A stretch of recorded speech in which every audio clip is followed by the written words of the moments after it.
এই স্লোগান যদি আমরা দিই তাহলে পরে আমাদের মনে হবে আমাদের অনেক দায়িত্ব, অনেক কর্তব্য দেশের প্রতি, এদেশের মানুষের প্রতি। আর বলবো মুক্ত আমার বাংলাদেশ, স্বদেশ আমার মুক্ত। এই শহীদের রক্তে রঞ্জিত এই বাংলাদেশে আমাদের শপথ হবে এই রক্তস্নাত শহীদের রক্তস্নাত বাংলাদেশে প্রেসিডেন্টের কোন ঠাঁই নাই। আর কোন স্বপ্নের খাওয়া বাংলাদেশে কখনোই খাওয়া দিতে পারবে না বাংলাদেশের স্বাধীনতা সার্বভৌমত্ব গণতন্ত্রের উপরে। আমাদের বক্তব্য হওয়া উচিত আজকে যারা নতুন নতুন বাক্য বিচারক হয়েছেন রাজনীতিতে তাদের উদ্দেশ্যে নসিহত করছি, যারা নতুন করে বাংলাদেশে ক্ষমতায় যাওয়ার জন্য স্বপ্ন দেখছেন এই স্বপ্ন দেখা ভালো। যারা জনগণের ভোটের মাধ্যমে রাষ্ট্র ক্ষমতায় যেতে চায় সেটা নিশ্চিত করার জন্য আমাদের সংগ্রাম, সেটা অবশ্যই ভালো।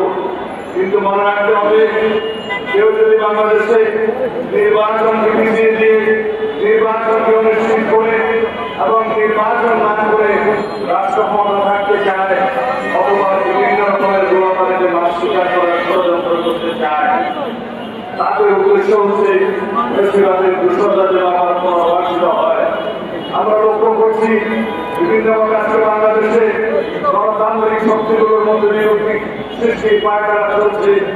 আমরা লক্ষ্য করছি বাংলাদেশের পক্ষের শক্তি হয়ে যারা বেশিরভাগের গণতান্ত্রিক আন্দোলন ঐক্যবদ্ধ হয়েছিল তাদের মধ্যে নিরপেক্ষ সৃষ্টি বিভিন্ন রকমের ষড়যন্ত্র করা হচ্ছে। সুতরাং আমাদের সজাগ থাকতে হবে। আজকে এই বাংলাদেশে আমাদের প্রতিপদ নির্ধারিত হবে জনগণকে সাথে নিয়ে ঐক্যবদ্ধভাবে বেশিরভাগ জাতীয় ঐক্যকে শক্তিশালী করে। তাই বন্ধুগণ, আমাদের আজকে অনেক কথা, এই জুলাই কেন আসলো, এই জুলাই আসছে কেন 17 বছর লাগলো, বাংলাদেশের স্বাধীনতা আসছে কেন 30 বছর লাগলো, স্বৈরাচার বিরোধী সামরিক স্বৈরাচার বিরোধী সংগ্রামের পরে 9 বছর পরে কেন কোনো প্রত্যান হলো, ছাত্র হলো, প্রত্যান হলো, এগুলো আমাদের হিসাব করতে হবে। আমরা কি এই মুক্ত স্বাধীন বাংলাদেশে কেবলই রক্ত দিতে থাকবো গণতন্ত্রের জন্য? আমরা কি এই মুক্ত স্বাধীন বাংলাদেশে কেবলই রক্তের জন্য আমরা ভূমিকা করবো? আমরা কি নির্বাচনের জন্য, ভোটাধিকারের জন্য, গণ অধিকারের জন্য, গণতান্ত্রিক অধিকারের জন্য, স্বাধীনতা সার্বভৌমত্বের জন্য কেবলই রাস্তায় এসে সংগ্রাম করতে থাকবো, কেবলই রক্ত দিতে থাকবো? এই দেশের মানুষের অধিকার কখনোই প্রতিষ্ঠা হবে না। একবার আমরা সুযোগ পেয়েছি, এই সুযোগ শতাব্দীতে একবার আসে না। স্বাধীনতা একটি দেশের কপালে একবার আসে। এই স্বাধীনতা যদি আমরা রক্ষা করতে না পারি এই পরাধীনতার সমান হবে। যখন আমরা অরক্ষিত স্বাধীনতা থাকবে সেই অরক্ষিত স্বাধীনতা আমরা ভোগ করতে পারবো না, এটা পরাধীনতার নামান্তর হবে।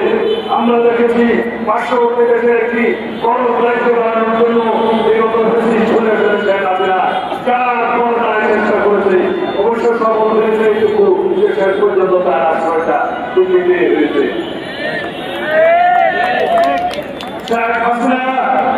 আওয়ামী লীগ এবং ফ্যাসিস্টের রাজনৈতিক মৃত্যু হয়েছে বাংলাদেশে, ঢাকায়, এই মিরপুরে, গুলিস্তানে, পল্টনে কিন্তু দাপন হয়েছে দুর্নীতি।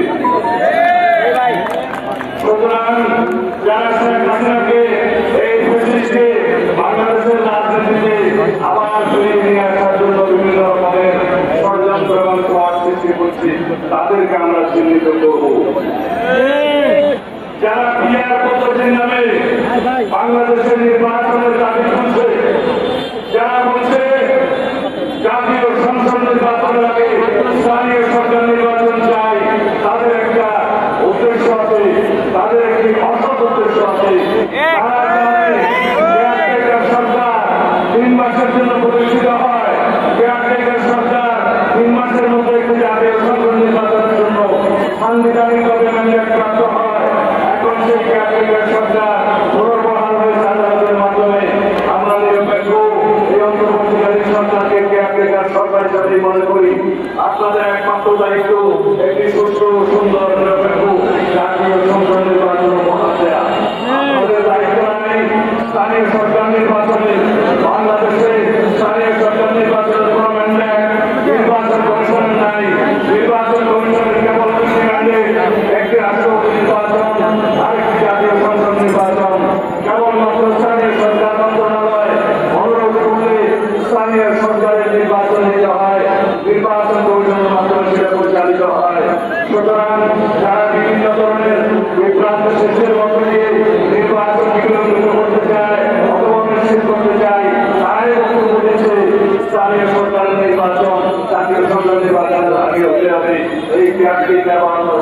সরকারের তাদের উদ্দেশ্য খারাপ।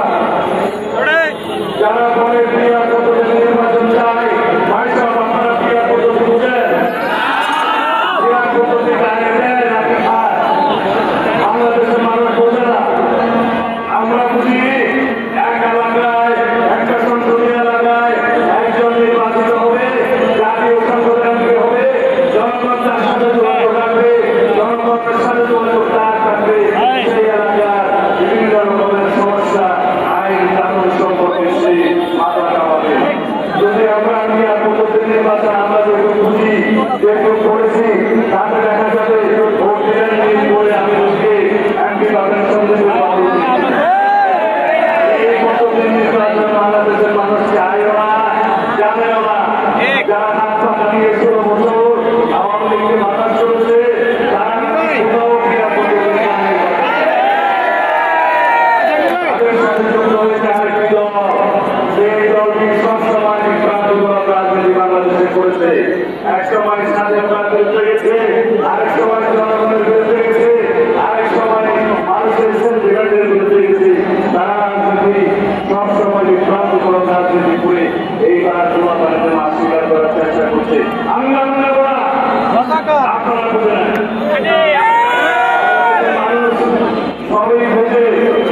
যারা আজকে সংস্কার কমিশন নিয়ে আলোচনা করছে, আপনার কাছে সন্ধ্যাবেলায় চলে যাচ্ছে এবং কোন সিদ্ধান্ত দিচ্ছে না, তারা কেউ 13 দল, কেউ 14 দল, কেউ বিভিন্ন রকমের দল, তারা আমাদের সাথে সময় সংযোগ দিয়েছিল। তাদের বক্তব্য শুনে যদি সংস্কার কমিশনে সিদ্ধান্ত নিতে হয়, জাতির জন্য দুর্ভাগ্য হবে। আমি বলছি না যে ওখানে সবাই আমাদের সাথে ছিল, কিন্তু কিছু কিছু দল ছিল যাদের ওখানে আহ্বান করা হয়েছে, আমরা মানা করছিলাম তাদের সাথে বসে কিভাবে সংস্কার আলোচনা করবো। কিন্তু সংখ্যায় অনেক, তাদেরকে নিয়ে তারা রাগ করছে, খারাপ দেখাচ্ছে, কোন সিদ্ধান্ত তারা বেরিয়ে যাচ্ছে। এভাবে আজকে জুলাই মাসের 28 তারিখ 18 তারিখ যদি জুলাইয়ের ভিতরে জুলাই সনদ অর্থাৎ জাতীয় সনদ প্রণীত না হয়, সেজন্য দায়ী থাকবে এই সংস্কার কমিশন, ঐক্য কমিশন এবং এই অন্তর্বর্তীকালীন সরকার। আমাদের উপরে দোষাবার চেষ্টা চলছে অভিযান।